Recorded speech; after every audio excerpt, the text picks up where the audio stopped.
যে আমরা যদি আমাদের দায়িত্ব পালন করতে পারি তাহলেই আমাদের দায়িত্বে থাকাটা প্রাসঙ্গিক। যদি দায়িত্ব পালন করতে না পারি, আমাদের যার যার নিজস্ব অনেক কাজ আছে, তাহলে দায়িত্ব পালন করাটা আর প্রাসঙ্গিক থাকলো কিনা। যে কালকে আমাদের মিটিংয়ের পরে অনেকক্ষণ আমরা আলোচনা করেছি, কারণ আসলে আমরা দায়িত্ব নেওয়ার পর থেকেই আমাদের 3টা মোটা দাগের দায়িত্ব, এবং 3টাই কঠিন কঠিন দায়িত্ব। একটা দায়িত্ব হচ্ছে সংস্কার, একটা দায়িত্ব হচ্ছে বিচার, একটা দায়িত্ব হচ্ছে ইলেকশন। শুধুমাত্র ইলেকশন করবার জন্য তো আমরা দায়িত্বটা নিইনি, যেটা আরও 2টা দায়িত্ব আছে, আমরা সেগুলো আসলে পালন করতে পারছি কিনা। কারণ আমরা দায়িত্ব নেওয়ার পর থেকে যার যত রকম দাবি আছে সব দাবি নিয়ে তারা রাস্তায় বসে যাচ্ছে, রাস্তা আটকে দিচ্ছে, একদম ঢাকা শহর অচল হয়ে পড়ছে। সেই অচল অবস্থা নিরসনে আমরা কিছু করতে পারছি কিনা। তো এইগুলো আলোচনা করে যেটা আমরা চিন্তা করলাম যে আমাদের এই দায়িত্বটা কিন্তু জাতীয় দায়িত্ব, এবং আমরা তো আগে থেকেই বলছি যে আমরা ক্ষমতা নেইনি, দায়িত্বে আছি। এই দায়িত্বটা পালন করা তখনই আমাদের পক্ষে সম্ভব হবে যখন আমরা সকলের সহযোগিতা পাবো। প্রত্যাশার বিষয়টা এক, আর দায়িত্বটা আসলে পালন করতে পারার বিষয়টা এক। প্রত্যাশা অনেকই থাকতে পারে, কিন্তু আমার তো একটা এনাবলিং এনভায়রনমেন্ট থাকতে হবে এই প্রত্যাশাটা পূরণ করার জন্য। তো আমরা চিন্তা করেছি যে আসলে আমরা পারছি কিনা, এই যে প্রতিবন্ধকতাগুলো হচ্ছে আমাদের এই বড় দাগের 3টা দায়িত্ব পালন করার জন্য, এই প্রতিবন্ধকতাগুলোকে আমরা কিভাবে মোকাবেলা করব, আদৌ মোকাবেলা করতে পারবো কিনা, যদি মোকাবেলা করতে পারি কিভাবে করব, যদি মোকাবেলা করতে না পারি তাহলে আমাদের কি করণীয় হবে, আমরা সকলে মিলে এটা চিন্তা করছি। আর প্রধান উপদেষ্টা যদি কোনো সিদ্ধান্ত নেন কোনো ব্যাপারে, আমি প্রথম থেকেই বলে এসেছি যে উনি একটা সময় দিয়েছেন, ডিসেম্বর থেকে জুনের মধ্যে নির্বাচন হবে, তার একদিনও এদিক সেদিক হওয়ার কোনো সুযোগ আমাদের পক্ষ থেকে নেই।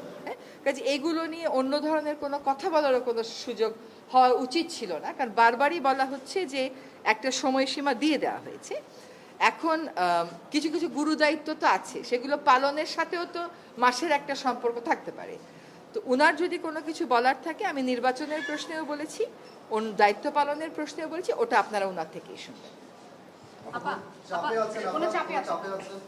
না, চাপ মানে কি, ধরেন প্রত্যাশার একটা কোনো চাপ হচ্ছে যে আমরা পারফর্ম করতে পারছি কিনা, আমাদের বিবেচনায় বিবেকে ওইটাই একমাত্র চাপ। এর বাইরে আর কোনো চাপের জন্য, ধরেন আপনি এখন এক জায়গা থেকে আরেক জায়গায় মিটিংয়ে যাবেন, সচিবালয় থেকে যমুনা মিটিংয়ে যাবেন, যেতে পারবেন না, রাস্তা বন্ধ। কেন রাস্তা বন্ধ? সেটা তো আসলে অনেক সমস্যা এরকম আছে যেটা আলাপ আলোচনা করলেই হয়তো করা যায়। তো চাপ হচ্ছে আমাদের নিজেদের পারফরমেন্সের চাপ, যে আমরা পারফর্ম করতে পারছি কি পারছি না।